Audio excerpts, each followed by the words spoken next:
Good morning. This is Bill from Curious Cars and Auto House of Naples on I have to say, it's a pretty nice Florida, I don't know what the hell day it is, Monday, Tuesday, they're all kind of blended together again. Doesn't really matter. It's a pretty nice morning. It feels like it's in the 60s, maybe the very high 60s, maybe the low 70s, but it certainly doesn't feel hot and humid. And for some reason, we've been blessed with pretty good weather in the mornings and the late evenings for the last week or so. Don't know why, don't know how we got it. I'm taking it, I'm loving it, and it's great. So it's a little reprieve from, again, the crappy, shitty Florida mornings that we're used to this time of year with the humidity and the mosquitoes and the soupy fogs and, crappy all around feeling. So, can't complain too much. It's pretty damn nice. And unfortunately, I've been missing a bit of it with the videos. This has been a whole week, more than a week since I did a video. The reasons for that are several-fold. Primarily, I got sick last week. Not the stupid COVID thing, which, by the way, is apparently over, thank Christ. And yeah, I know it's not over. We're still all, well, whatever. I get, when the president and the lady come out without their masks on and say, it's time to demask America, I'm taking that as it's over. I absolutely am. It does not mean I'm going to stop taking the coronavirus whiskey, because you can never be too sure. But that said, I'm going with it. And, Florida has been pretty open for a while, so I imagine it's a much more new feeling for people who have been in more of a lockdown type situation. So, but that said, walking through the supermarket without a mask on for the first time in a long time was quite a freeing and lovely experience.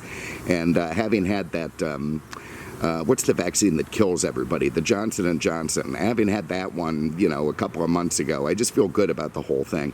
I can finally buy bananas and complain about how expensive they are without being choked by an old sad mask on my face. So anyway, I'm very, very chipper all around.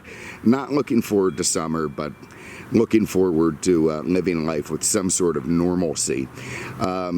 A second reason, by the way, I haven't been able to get much ready. There have been some changes at Auto House, which we'll get into at some point, not quite today. But I've been having trouble, I've had that Cordoba that I promised you, but there's stuff I need to do to it before I can market it, and I just haven't been able to get it through the shop and get it ready. There's also a 300 SL that needs it, and some other cars that are kind of lagging behind, to the point that I actually just grabbed one off the lot that really isn't one of my own little tokens, but it was just, okay, look, there's that, I'm just going to grab that and do that. And that's how I ended up with this, which is a 2019 Ford F-150 Raptor. Now, I'm going to be deadly honest when I say this. I'm coming into this review with some very entrenched preconceived notions, and those are basically that this truck is stupid. I don't. It's just what I'm coming in with. For one thing, I'm an old guy now. I'm about to turn 50 in a few months. I think the last great truck was made in like 2006, and I don't even know how great it is. Coincidentally, the truck I just bought is a 2006. And I think that most of the stuff that comes out today is silly, frilly, snowflakey, ultra techy, fragile crap that just doesn't do what it's supposed to do. But because I'm self-aware and somehow I'm going to call myself a little bit self-honest, I think a lot of that is the symptom of being a cranky old bastard. So, had I been born at a different point, this would be much more current to me. It would be much more in my wheelhouse, and I might like it more. So I am coming into this review, admittedly, with the crankitude of an old guy. And we'll see if this truck can overcome that and make me like it against all possible odds. But we'll see.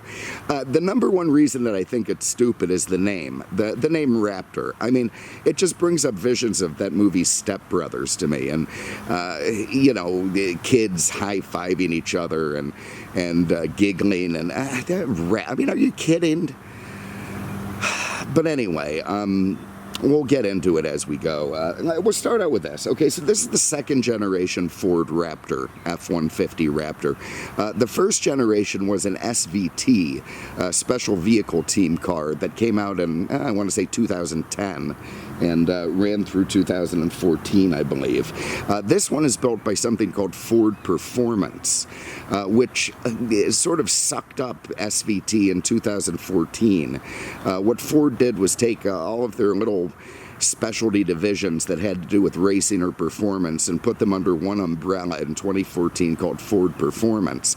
And you could say that's just a semantic thing, that it's still an SVT type thing, but that's not actually true. And I think what it is, to some extent, was the corporatization of SVT, which was already the corporatization of SVO, which was the original internal Ford speed shop, which came out, I want to say that was 1981.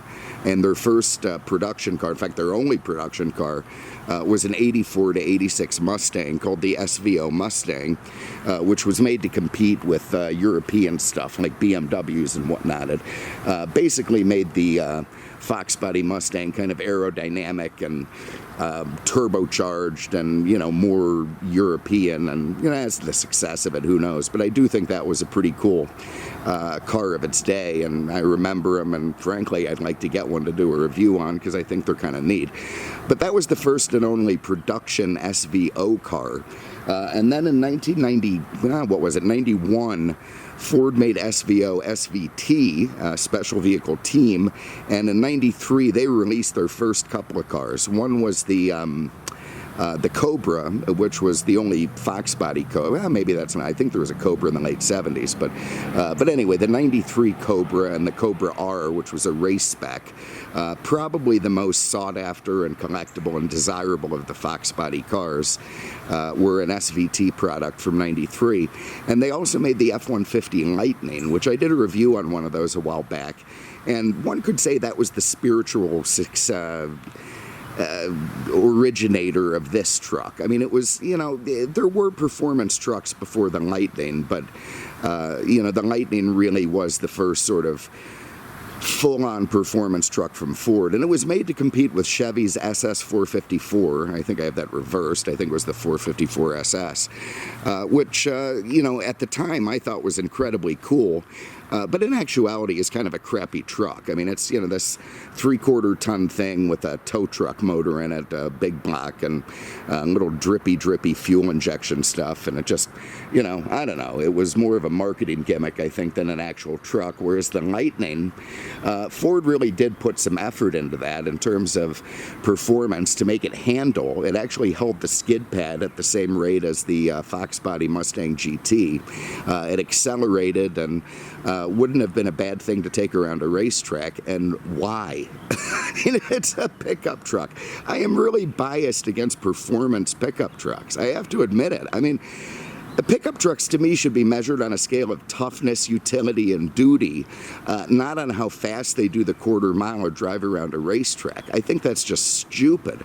Now, I will say, when you add in the off-road portion of that, like this truck has done, that gives me a little bit more leeway in not harshly criticizing it, because again, I don't think a pickup truck's something you take to a racetrack, but a pickup truck is something that you would take to an off-road circuit, and of course then performance does actually matter. But anyway, so that's the briefest of histories of SVO to SVT to Ford Performance. And the two gens of Raptor, for some people, are categorized by whether they're SVT or Ford Performance, with a few people, you know, the diehard fruitcakes, it has to be the SVT. And I will say this, the SVT Raptor does feel more special. It feels more one-off. It feels more tweaked by a small team, whereas this Raptor does feel a bit more corporate, you know, a bit more accessible, even if certainly their capabilities are at a minimum equal, and in many ways, of course, exceeded by this car with its more modern, you know, stuff available to it. So, you know, that's the finer points that I don't think a lot of people really give a crap about. It's inspired by a couple of trucks, the pre-runners, which are highly modified trucks usually that are used by off-road racers to sort of do a little reconnaissance on the road course they're about to do. Road course, that's what you do on an off-road truck, is a road course. Anyway, what you do is take your pre-runner on the off-road racetrack to sort of plot out your route, figure out where you're, off-road racing is a little bit different from road course in the sense that there's no predetermined path for the most part. You can take pretty much any path you want between checkpoints, and how you attack that strategy will have a lot to do with your time. So these guys use a pre-runner to go out there, figure out what route they're going to take, and then in the race they're in their $1 million crazy off-road vehicle. Then in '94 there was a trophy truck series of racing, an off-road racing, and I think that's really what inspired this Raptor. The trophy trucks are of course incredibly modified pickup truck looking things that don't have much to do with pickup trucks. They're full on, street illegal off-road machines that grew exponentially. If you look at the Baja 1000, a very famous, long-standing off-road race that runs down the Baja California peninsula in Mexico, the trophy trucks would be running that pretty regularly. And that is, of course, what I think this Raptor is based on. That is a neat thing to watch. It's pretty incredible to see a Baja 1000. There is a tremendous history to that, and that is what makes this truck sort of, for the longest time, it has been alone. There is no other truck like it. There is now, okay, this is what I'm getting at, but up until this year, this current model year, there were no other factory-produced high-speed racers, off-road racers. There's plenty of low-speed off-road things, Jeeps and Gladiators and Rams and Colorado something or another. There's plenty of those, but there were no high-speed off-road, which is what this was. That has now changed because Ram has come out with the T-Rex, and oh my God, for fuck's sake. The TRX, which of course the name is designed to bring it to the Raptor. So you have this battle of the dinosaurs, which again, I don't want to be one of these guys who's reading the New York Review of Books with a pipe. I mean, I get it. I get there's some fun stuff going on in the redneck world. But could we avoid battles between dinosaurs in our production vehicles? Honestly. In the name, okay, so you've got Raptor, and you could argue, is it a bird or a dinosaur? This is one of the questions people have asked. Because, of course, a raptor is like a hawk or, some sort of bird of prey, which, honestly, which bird isn't a bird of prey? But, is it that, or is it named for the velociraptor in Jurassic Park? And I think we all know the answer to that. In fact, by the way, the whole velociraptor thing is a pile of shit. It's absolute crap. The velociraptor was never in North America. It was the size of a turkey. It had feathers and hollow bones. It liked to be alone. And it was dumb as a stump, and it ran around Central Asia. So the whole velociraptor thing is stupid. There was a dinosaur called now forgive me, I'm not a dinosaur geek, but the Deinonychus, I think, something. I looked it up last night. And that was the size of a raptor. It did live in North America. It did hunt in packs, but it was also bone dumb and, not at all what you see in the movies. So the raptor thing was a little bit glamorized for television and the movies. It tells you why you shouldn't really get your science from Universal Films. But Universal, by the way, they did get some legal shit from Ford. Jurassic Park was, of course, in the 90s. Everyone had forgotten about it by the time Ford named the Raptor, so they were able to get it. They did have to pay a company called Mosley, by the way, which is this little boutique-y sports car maker that owned the name Raptor. So Ford gave them some money to use the name. Then in the late teens, 2017, when Universal comes out with another Jurassic Park movie, they want to start making toys based on the movie, including trucks. Ford already has Raptor toy trucks. They don't want any kind of weird confusion with their product, so they start exchanging nasty legal letters with Universal. And I don't know how it ended, but presumably it all got sorted out, and Ford ended up, more or less owning the name. And I think Universal had to take a take a crap on that one. But anyway, the Deinonychus would have been and I'm sure I'm saying that wrong, and I don't care, but that would have been the more correct dinosaur, but frankly, it just didn't have a sexy name. The story about the name on the Raptor, and I know, I'm sorry how tedious this is that some accountant at SVT decided to put that moniker on it. He said, yeah, you guys should call it the Raptor until you figure out what you're going to call it. So they did. And a couple of names they also considered were, the Terminator. Thank Christ they didn't pick that one. And the Condor, which was, I guess, condors were flying over their proving grounds when they were testing the pre-production Raptors, so that would have made a certain amount of sense. But anyway, thank God it didn't end up as the Terminator, because who knows then what Chrysler would have had to name this TRX thing to compete with it, and the Transformer or something. I don't know, but thank God anyway. So anyway, up until this TRX, this was the only high-speed off-roader, and definitely in a class of itself. It was based on and is based on the 14th generation. I tell you what, man. I tell you what, the whiskey in the mornings, it's nice, and it does keep the coronavirus at bay, but it does definitely lower the IQ by a significant amount when you're drinking it before 7 a.m. Anyway, it's based on the 14th generation F-150, which is aluminum, by the way, and is, one of the, if not the top-selling truck vehicle in the United States. They widened it. The thing is incredibly wide as hell. It's like 86 inches or something. What the hell is the width of this thing? Anyway, it's very wide. They made it a little bit, and I couldn't even fit the damn thing in my carport. You can see the big flares on it and stuff. It's pretty long. It comes in a crew cab and a super cab setup where, it's sort of the extended cab versus four doors. Seems like most of them you see are these super cabs. And it does have a tremendous amount of cues and styling that are Raptor only. That front bumper where you kind of get a view of all the suspension, makes it look a little bit more racy, while at the same time does aid in ground clearance, which this thing has almost 10 inches of. The hood is Raptor specific with those big vents on top. They are functional. I'll give them some credit for that.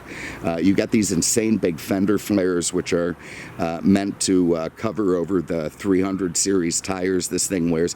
17-inch wheels, which seems so tiny on it, but of course that is functional in terms of it being able to handle big impacts on the tire. If you have 22s on this thing, you don't have enough rubber on the side to cushion. You're probably just going to blow the tire out, so it has to have fairly smaller wheels.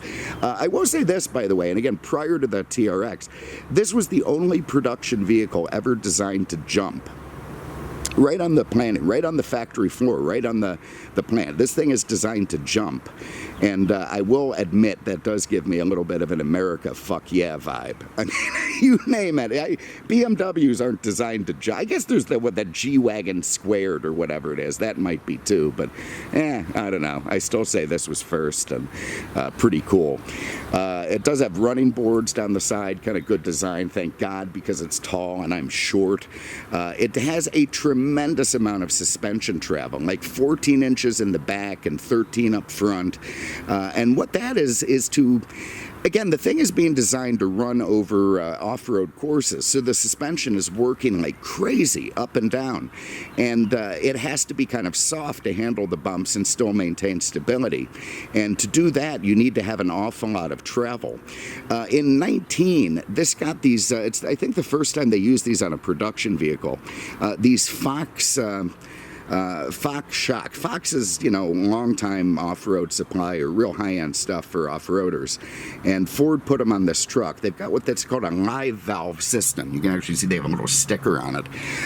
What that essentially is instead of having a fixed rate, this now uses variable rate shocks that are controlled by the truck's onboard computers. In fact, it's modified Lincoln system from the Navigator, I believe. But what that'll do is stiffen the shocks and soften the shocks. So let's put it, okay, so the thing goes over a ramp and it's jumping. The car is going to sense, the truck is going to sense that it's in the air, and it is going to take all the stiffness out of the shock so that when it lands, it doesn't break all your vertebrae. Conversely, if you're doing 85 on the highway and you start going into twisty segments, it's going to stiffen the shock so that you have a pretty good ride. You're not all sloppy all over the road. And that is a little bit magical in the way that this truck has done that. It has managed to take what is, honestly, against my will, I admit, an incredibly capable off-road machine. I mean, incredibly capable. And at the same time, it does have some pretty good road manners. And, you know, kudos to Ford on managing that. You can see the big Ford logo there on the tailgate. You got these big tow hook looking things there, giant twice pipes coming out the back for the V6 under the hood, which we'll get into. It's got, what the hell is this written on the taillights? Blind spot radar. That's great. Okay, it's got blind spot. Great. I don't need to print that on the taillights. You see all the little LEDs. There's some on the corner of the bed. You've got more LEDs on the side of the mirror. You got some LEDs up in the front. And again, this is all good for off-roading. You got 3 LEDs there in the grill. And those are, I presume, meant to light up your path through the desert at night, or, you know, if you go dump a body somewhere, you got to be able to see where you're digging. Oh, God. What else do you got back here? We've got a camera. We've got the hell is this little thing? Key that probably releases the spare tire or something. Anyway, we got your trailer rig set up. It does have factory trailer brakes. And again, you can just see the incredible ground clearance this thing has. And let me go over to the front. One other thing that this has is a tremendous amount. Oh, God, that's tight. See all the skid plate stuff. And now I'm actually going to lie down. Oh, which sucks. But all that continues to the back, and you can see that that is all designed to take impact, because again, this thing could be flying through the air. If it comes down too hard on the oil pan, that's going to go bad for everybody. So all of that metal down there is designed to protect the engine internals, and there's a pretty good view of those Fox shocks and how trick they look to again keep the thing pretty stable. Oh my God, I'm definitely too old for that. So okay, anyway, look, I'm going to pause for a minute to get myself situated. The sun's coming out, which is annoying, and then we're going to get into this truck and eventually take it for a spin. So bear with me for one moment here. All right, we're back. All right, so let's just get into this thing. So we're going to start inside the bed. This one, I have to say, it's pretty friggin' loaded with options. This is a little pinch thing instead of a, oh God, and a soft open tailgate. I like the way mine slams down when my hand's full. You know, I don't know. I'm a dinosaur and not a Raptor. Anyway, this has some optional Ford spray-in bed liner, which I guess is a good thing to have. It's got little side grippy, clippy things to put cargo nets and stuff on. I guess you'd put all your spare tires in. You can only get the short bed with the Raptors. I want to say it's a 5.5 foot bed. You know, and I guess that's enough to be a truck. As far as being a truck, also, it has an 8,000 pound tow capacity, which is, you know, again, enough. I think mine is 14,000 pounds with the diesel, but anyway, we'll get into that when I do that truck. But 8,000 is in line with what any standard duty truck should have, a 1,200 pound bed capacity. So by the numbers, it does perform as a truck. You can feel the aluminum, by the way, in that. It's a little bit weird, an aluminum truck. I don't know how long that can last. Let's look under the hood. Here is a big part of the controversy with the Raptor, and that is what's under the hood. And I really should have done this before, tested to see where I actually open the hood so I don't look like a nitwit trying to find the damn hood release, which I always do. I mean, this is where I'm going to end up pausing it. No, I found it. Oh my God. This hood doesn't feel aluminum. Holy shit. Okay, there it goes.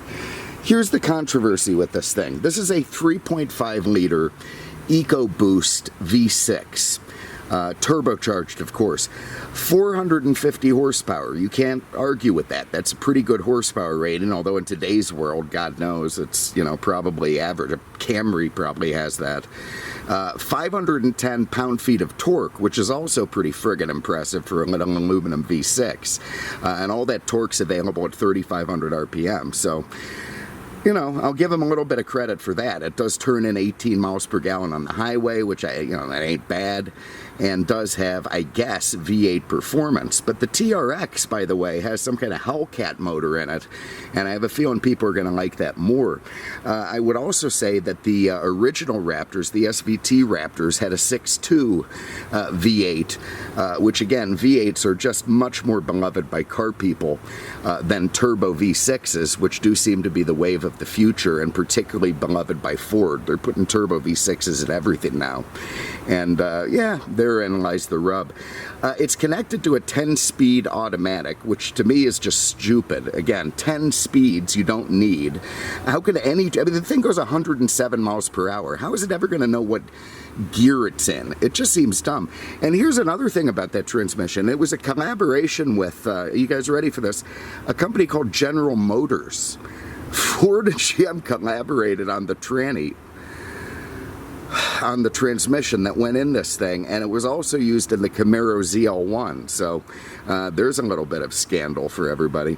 But anyway, I guess what that means is that the Camaro ZL1 and the Raptor both have sucky transmissions. But anyway, it goes through into a transfer case. It's on-demand four-wheel drive. I believe this one has the optional 410 gears, so it's better off-road, you know, more gut-wrenching torque when you need it. And it is a pretty advanced off-road system with, you know, good traditional numbers. So even if they're getting them out of a turbo V6, you can see it has also forward-mounting cameras. It has some sort of radar cruise control, and all these. Man, this is where I get into the argument about these trucks. Okay, all modern cars. I will admit that, you know, being a dinosaur, growing up, you know, coming of age in the 80s and 90s, and, you know, when I was really into cars in a way that, you know, I was getting an understanding of them technically, this is light years beyond anything that was out then. I mean, anything. This F-150 is more technologically advanced than the friggin' Millennium Falcon was when I was a kid in terms of what... it's just unbelievable. It has all of these systems and computers and things to make your life easier. It can take, you know, a nitwit out on the trail and make him look like a good driver based on driver assistance programs. My issue with this kind of stuff, as I got into with that Mercedes we did the other day, a month ago, is how does it last? I mean, you know, you take a 1985 Ford pickup truck, and it's a really simple device, built well enough, and you could drive it for 100 years if you keep maintaining it. Is that going to be the case with these things? I mean, what's the shelf life on the 40 different computers this thing must have? Huh? What about the cameras, the sensors, the wiring, the gadgetry? How does this truck last for 40 years? Obviously, it could be a collectible. It's limited production. It's expensive enough. It's something that people, you know, would find a significant type of production car, but are they going to be able to keep it running in 40 years? I mean, to me, with a Mercedes, the answer is absolutely friggin' not, no way, not ever, no how. With the Fords, I don't know, you know, what's built into it? So that is the area of my concern with this stuff. Obviously, it's friggin' fantastic when it's new and everything's working. How's it going to be in 5 years, 10 years, 15 years? How's it going to hold up? And I genuinely have my doubts about the longevity of the way. I mean, it's like a Hewlett-Packard printer or something. You know, you buy one of those things for whatever it costs. It ain't working 5 years from now. In fact, it's probably got little built-in mechanisms designed to make it stop working at some point. And it's the same vibe that I get from a truck like this or a new Mercedes Mercedes is that there's a built-in disposability factor, that it's meant to be used for a few years while it's still kind of newish and then recycled into another new thing. And it's just an era of car that I don't entirely understand and I'm not in love with. And we'll see. I hope that I'm proved wrong. I hope that isn't the case. I hope these things can last the way an old Mercedes can, but I highly, highly doubt it. All right, let's see in the back here. You know, it's all F-150 inside. It obviously looks a bit more advanced outside, but inside it's all pretty standard F-150. In fact, there are more luxurious models you can get.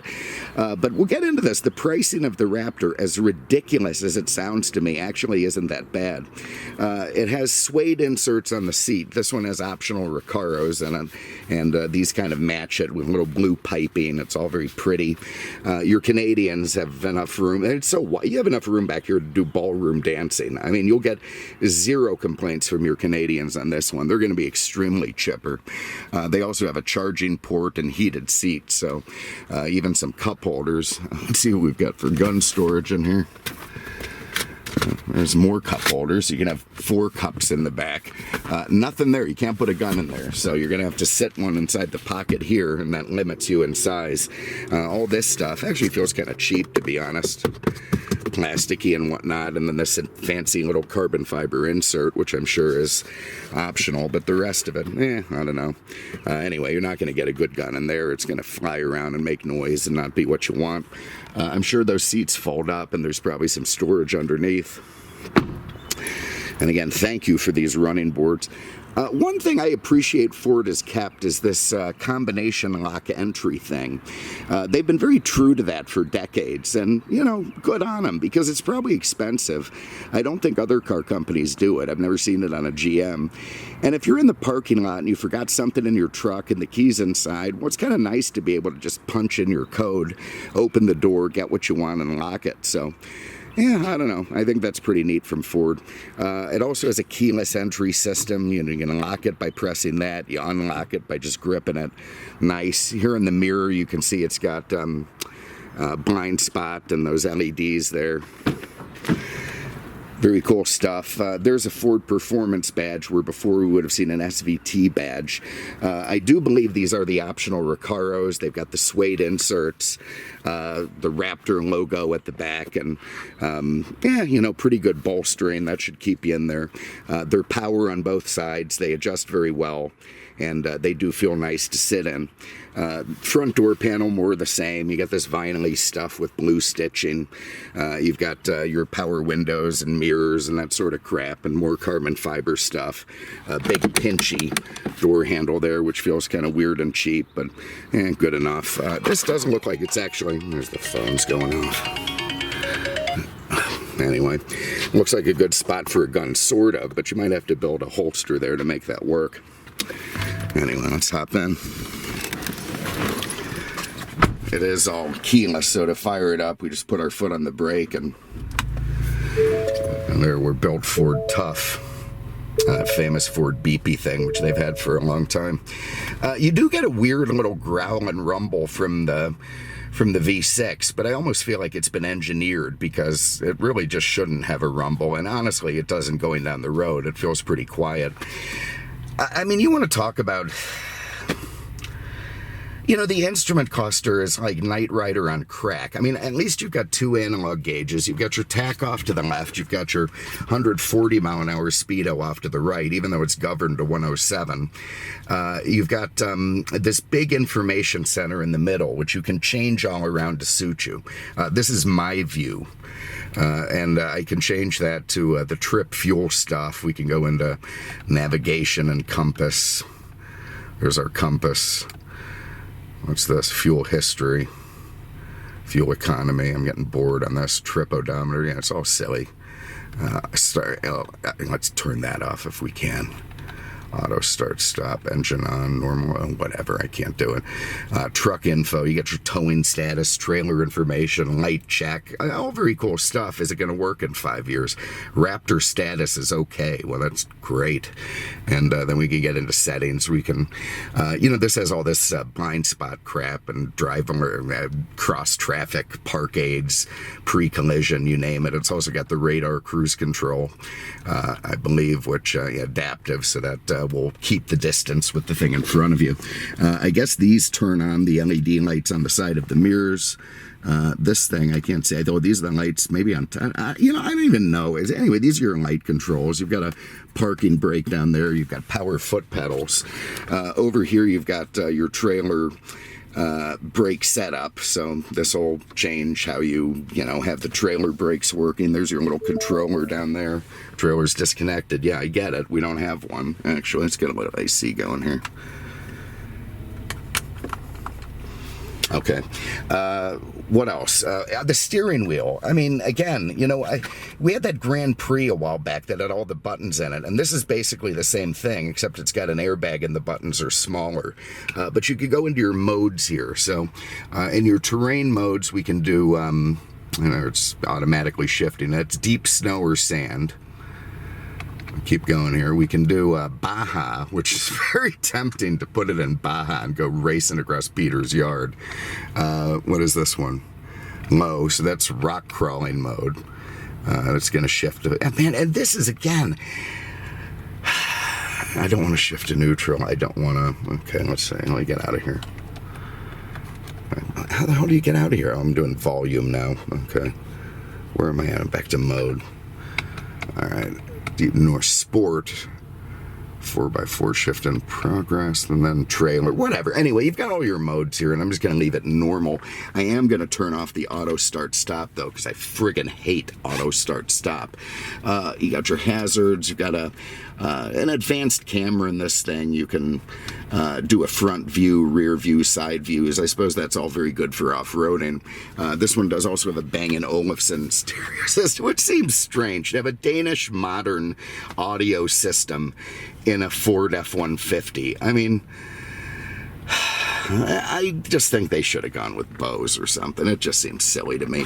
Now, this is kind of interesting. Let me see if I can get out of the camera mode and go, where's the trail control off? Trail control enabled. Okay, so what this is basically an off-road cruise control, and that is kind of a neat. It's not the first of its kind, but it's the first for Ford. So let's say you're on a trail somewhere, you're going over rocks and obstacles and whatnot. One of the hardest things to do for new off-roaders is to keep their speed proper. If you nail it, you might dig ruts and get the truck stuck in the back or screw it up. If you go too slow, you're going to run into some problems as well, not getting over obstacles. With this trail control, you can sort of just steer, set your miles per hour anywhere between like 1 and 20, and the truck will sense oncoming obstacles and adjust the speed accordingly in order to get over them without making you worry about your feet. Now, advanced guys might say, I don't need that shit, I'm a great off-roader, but the system can alternately change power and brakes to individual wheels, which the greatest off-roader doesn't have enough pedals to do. So it does, have some benefits as well, and probably is a great system for as long as it's going to work, which again is my complaint with all the stuff to begin with. But yeah, is it an incredibly cool technological feature? Absolutely. I just worry about its longevity. Why am I looking at the camera nonstop? I don't care about the camera at this point. I really, and now we're in the media. Where the hell? You see, I don't want the camera. Make the camera go away. There we go. Unsubscribe channel. Okay, I guess I don't want that either. And Bill's iPhone, that's fine. That's where we're going to stay. This is Ford Sync 3 setup.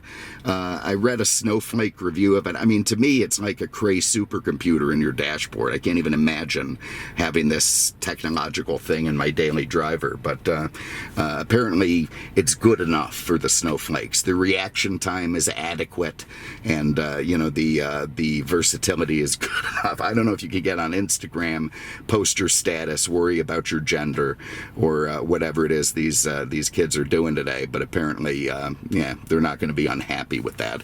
And of course, I do appreciate having a big volume knob. I think that's good, and that's good for people my age. You also have dual side climate control with hot and cool seats.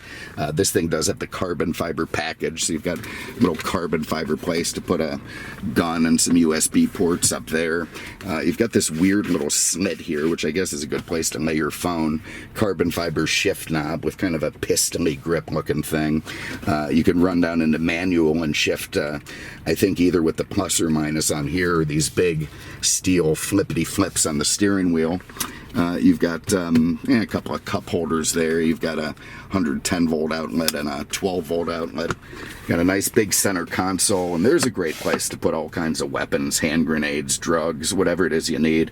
Even a coin thing, how quaint, and a place for business cards here. So that's a nice big proper center console. You got more carbon fiber, and you got a big glove box. So the steering wheel is all leather. It's got grippity grips here, and hilariously a little red centering ring. So racing style, you know where the center of your wheel is when you're in a hurry. Up top, you've got a self-dimming mirror. You've got this row of, I don't have a friggin' clue what these do. I don't know. I don't know if they're programmable, if they're custom, if they're there for you to add shit, or if they control shit now. If they're the lights, I don't know, and I don't care. But anyway, there they all are. This thing does have some giant panoramic sunroof, so I can open that up. I do think that's kind of cool. So how far it goes back, so even your Canadians can get a little bit of the sun and the weather. And if you want to open it, you just do that sucker, and back it goes. So whoever optioned this thing out definitely didn't spare any expenses. By the way, just 4,000 miles on this. One thing that annoys me, every time I shift the lever, I go into manual. It doesn't seem to stop naturally in drive, and I don't necessarily want to flip through 10 forward gears with this thing. Close the shade and let's go for a spin and get some kind of better looking display up here. Oh, for God's sake. How the hell do I get back up there? How the hell do you do this now? There we go. Truck info, gauge. I'm going to do the gauge. All right, there's our engine oil temp and trans oil temp. There you see the little road beneath that. That's for the lane assist. What do we got? Heated steering wheel. Look at all these little icons, automatic lights. I mean, why do I need an icon telling me I have automatic lights? Just look out the friggin' windshield. Well, whatever. And a compass. And apparently this radio will do Android Auto or CarPlay as well. So, I don't know. It's just all very technological. I do like the view over the hood with the vents there. I think that's kind of neat. I hope when the engine gets hot that you can see little bits of heat wafting up through those. The windshield is shit today. Mostly it's my fault. I didn't give Dalton any time here. This was detailed like a week ago, and it was out on the lot. And then I drove it last night to get an emergency massage done and parked it under a tree. So I really can't pin this one on Dalton. So I won't make everyone wait for the gate. I'm going to pause it and we'll pick it up again at the end of the road. Yeah, you know, it's a shame that I'm only driving this thing on road. I think obviously the whole point of it is being off-road, but you get what you get. I put it in sport. Let's see what happens if I hammer it.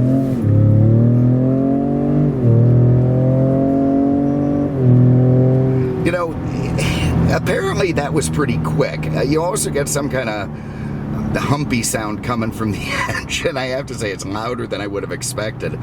0 to 60 is supposed to be in the low 5s, quarter mile times in the high 13s, but it doesn't feel that fast, and I think that's partially because it's designed to be a very quick off-roading truck. The suspension's designed to soak up all these bumps. Yeah, you know, I mean, it put me back in my seat a little bit. It had obviously pretty good pep, but the thing might be a victim of its own comfortable suspension setup, in that it just doesn't give you the thrill of speed the way you want it, at least on the pavement. I have a feeling if I did that same shit on a dusty prairie, you know, desert flat surface somewhere, it would have been far more exciting and interesting. But anyway, the thing is fast is undoubtable. I mean, it's got tons of horsepower, it's light enough, and the performance times don't lie. But it honestly didn't feel that exhilarating nailing it there, so it really isn't a street racer in the sense it's going to give you a thrill that way. So here's the thing, man. Is it stupid or not? Because obviously I went into this review thinking it's stupid. Well, not entirely, but yeah, just thinking, it is more than hype. I'll give it that. I mean, the engineering is there. The ability of the thing is there. It's an incredible off-roader. For a long time, this thing was in a class by itself in terms of what it would accomplish. It's as close as you're going to get to a wild off-road racer in a production vehicle. And again, it brings me back to that America fuck yeah thing. I love it. I absolutely love it. Yeah, go spend 250 grand on a G-Wagon squared. Who can do that? But the price of this thing, even though to me it sounds insane, is actually fairly reasonable in the truck world. At some point, trucks became ridiculously expensive. Like a pretty well-equipped, nice standard F-150 Lariat is like, 50 grand plus. This thing, obviously this one's loaded, it's probably in the 70s, but they start in the low 60s. So, you can buy for not much more than your standard well-equipped pickup truck, this insane off-roading vehicle that has a very fancy suspension that also makes it feel pretty comfortable on-road. Oh God, I want to go left and do a jerk merge. I'm so far back from the traffic light. This could take an hour to get up there. But anyway, so the price of it, even though when I read it, I think, oh my God, I'd rather have a Bentley, actually in the context of what pickups cost today is not terrible. So Ford has given an awful lot of, everyone seems to be going left, so I'm just going to do what everyone does and go left. And it's probably not going to work for me. I can tell already it's not going to work for me, so I passed one car. He's got to think I'm a giant asshole. He's right. But anyway, so it seems like a lot of bang for the buck. Again, even as an old guy who complains about the price of bananas, it just seems silly to me that a truck could cost this much money. But is it a bargain? Whatever. It does accomplish a lot for what it is. It is a remarkable off-road vehicle. Absolutely remarkable. Let me see if I can let this poor woman in. She'll just sit there for hours. You want to go? Yeah, you're welcome. I don't care. Anyway, God, these people would kill their own mothers if they got to the front of the line faster. So, okay, is it stupid? I wouldn't drive it. I really wouldn't. I do know that you can buy it without all the Raptor stuff on the side, and maybe I'd find a way to take the badges off. When the Dodge Nitro came out, I thought it kind of looked cool, but you couldn't get me to even ride in one. I didn't even want to be within 20, because it had the stupidest name I'd ever seen in my life, the Nitro. Like, you want a vehicle named after an American gladiator in spandex. The Laser, the Nitro, the Rock Crusher. It just seems silly. And the Raptor, of course, has a little bit of that, and that is annoying to me. But to get past that, if they had named it the Condor, not the Terminator, I'd probably like it a bit better. The whole dinosaur thing really screws it up for me. Forget me, I know I'm rambling, but I'm trying to just get to the light so we can give it one more little blast down the road before we sign off. Has it won me over? No, it has. I wouldn't own it. I'm not going to turn my nose up at it. I'm not going to think that it's all hype and silliness. I get that it is it feels pretty quick, I gotta say. The shifting is whatever. Anyway, so it's a machine. It's a real machine. I'm concerned about how long it's going to last. I'm concerned about its ability to be a collector vehicle based on its complication and all the systems. And fine, whatever. I'll let the younger generation worry about all that crap, and I'll just go back to the old Benzes and my nice old diesel pickup truck. That I'll review down the road. Thank you for having a look today. Really appreciate it. Try to come up with something fun for the next day or two if I can get something ready. and otherwise we'll try to keep the ball rolling. So this one, by the way, is available for sale at Auto House. If you want to give those guys a call, 239-263-8500, on the web at autohousenaples.com. Thank you so much for having a look. Really appreciate it, and we will see you with the next one. Take care.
Pink tag.